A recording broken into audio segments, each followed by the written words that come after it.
Today we're making a stuffed Italian bread. And you just want to start, if you're going to make 2 of them, with 2 loaves worth of bread dough, your favorite recipe. I saw a recipe on homesteading for the Zimmermans. If you haven't checked out that channel, you got to check it out. It's a fantastic channel.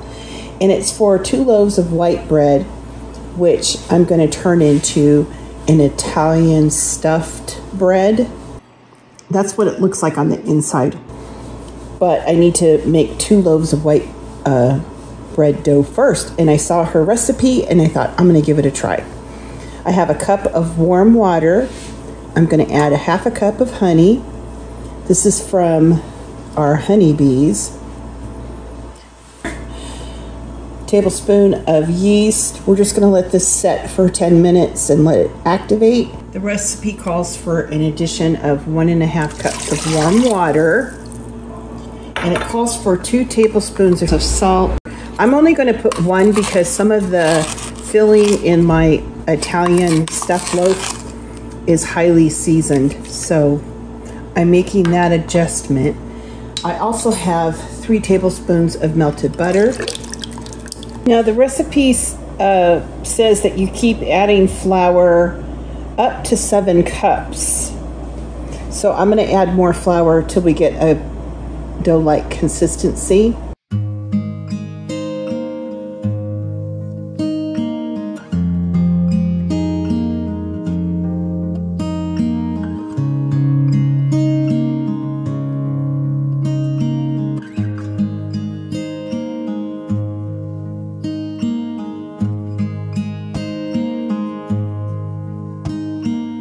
And this is what the end product looks like.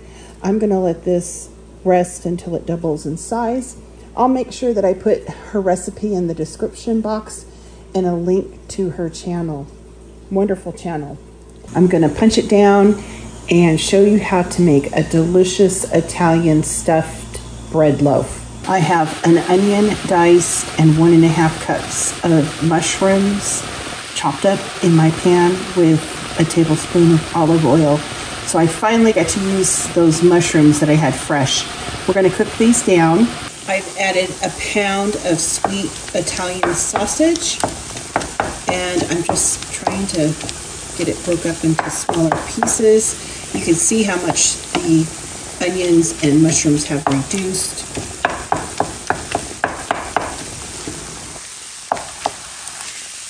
I made it with just regular breakfast sausage as well. When I just had that on hand, it turned out pretty good. The seasoning is super simple. Salt and pepper, about a tablespoon of a dried Italian seasoning, and a teaspoon of garlic powder. Super simple. If you wanted to, you could add a little pinch of red pepper flakes. All right, we're just gonna cook this and then let it cool a bit.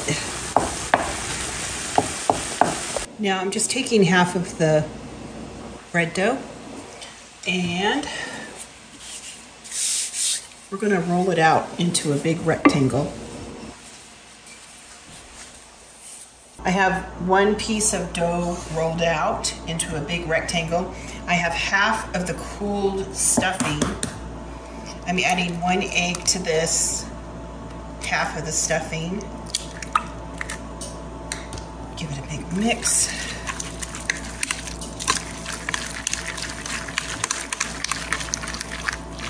And then we're just going to cover this with half of this stuffing here.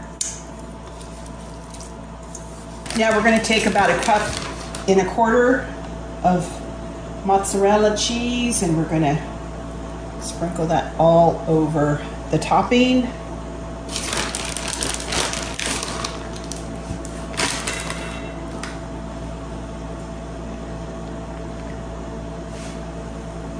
Beautiful. Now we're just going to roll this up like it was cinnamon rolls. There's a market in Utica, New York. It's been there for years, called Roma's, and they sell these stuffed bread. I can't remember the price. I want to say it's like $14 or $16 a loaf, and they're sold out by lunchtime. You just see them, people coming and getting their loaf and getting their groceries, and it's amazing.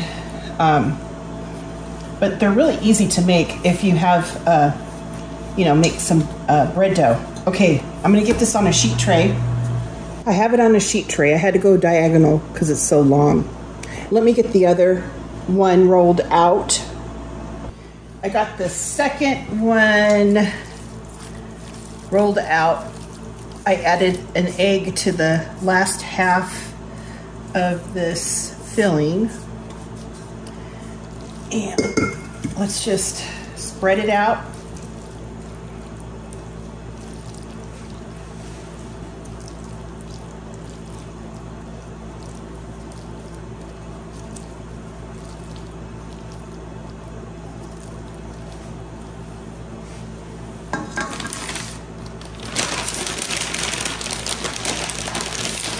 Cover it with the cheese.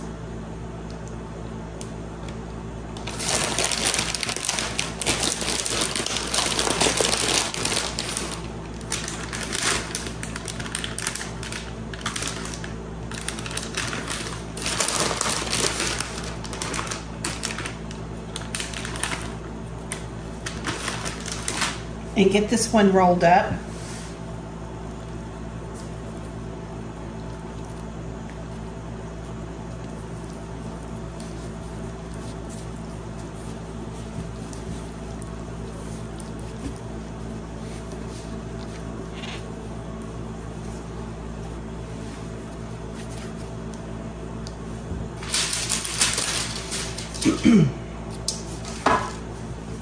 See if we can get this on this tray.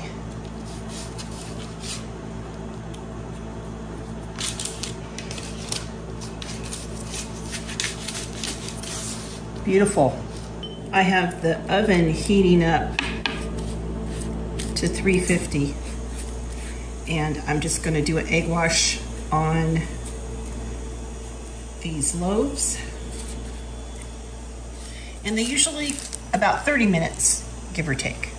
So I'll check on them at the 25-minute mark and see how we're doing. These are fantastic. They make a lot too, as you can tell. All right, there's one done. Get this loaf egg washed.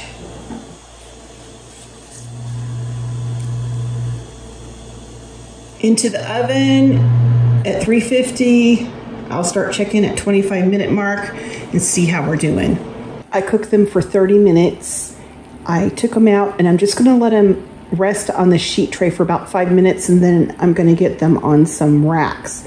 Aren't those beautiful? We're gonna serve part of one of these with our breakfast this morning, and then I'm gonna plate up a big platter of the rest of this stuffed bread and take to my neighbor's along with a bunch of eggs. She has all her grown kids and grandkids. She's got a house full, so she's gonna love it. Here's what my plate looks like. We're having some over easy eggs. Well, that was perfect because I just cut off a little piece for our family off of one of the bread loaves. And then I took out the serrated electrical knife and cut it into pieces and put it on a platter and took that over to my neighbor. She has a house full of people. Her kids, all her grown kids and all the grandkids are there. It's a zoo, okay? It is a zoo. And I took her a bunch of eggs in a basket because we have a lot of eggs right now. We got new chicks, and it just so happened that they just started laying, and we decided to give them supplemental light because normally we give our hens the winter off, their little vacay, because not even all of them are starting to lay yet. We just thought it would be better to get them on a cycle, and then next year they'll have their vacation. But because of that, I have a ton of eggs.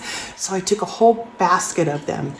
And we have French black copper Morans, so we have those big chocolate eggs.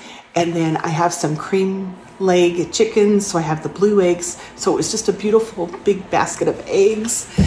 And then I took some of the mandarins, grapefruit, and oranges from my bulk Mennonite citrus haul and took some of that over to her. And when I rang the doorbell, she was actually getting ready to leave to go to the grocery store because she said that they have eaten her out of house and home. They've been there all week.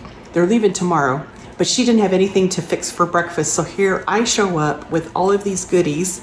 Her husband's in the shower, and I told her, I said, you know what, girl, just put it all out there, put on a pot of coffee, and ask him if he'll make all the eggs.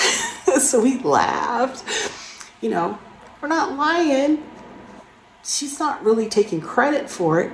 If he wants to think that she did it, well, okay. I'm on a naughty streak today. It's like really beautiful out there with all the snow. But for dinner, I'm making a little casserole. I found some of Julia Child's burgundy beef tips in the freezer when I did my freezer inventory. And I'm gonna make a casserole out of it. And it's gonna be delicious. It might not be the prettiest dish, but it's gonna be really, really tasty. And I'm really thankful, very, very thankful for this challenge because it prompted me to do my freezer inventory.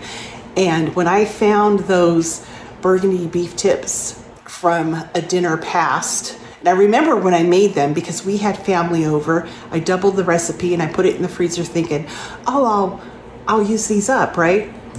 They're still out there. So now they're getting used up tonight. So dinner's gonna be a breeze for me. I have some leftover beef tips in a red wine brown gravy kind of sauce. There's a little bit of mushrooms in there. And I am reconstituting a quart of freeze-dried green beans. I grew these in my garden this year. Green beans I have found take a little longer to reconstitute, so I'm gonna soak them and just let them keep rehydrating while I make some mashed potatoes. This is what the green beans look like. They're light as air and really crispy, and they hydrate really good.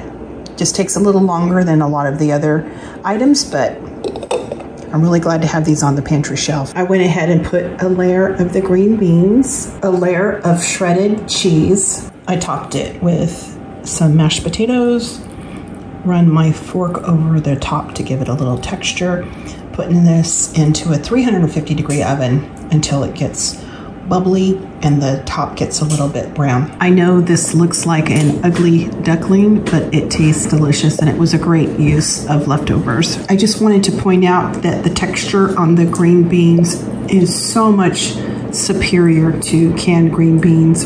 I don't think I'll ever can green beans again. It's freeze drying them all the way.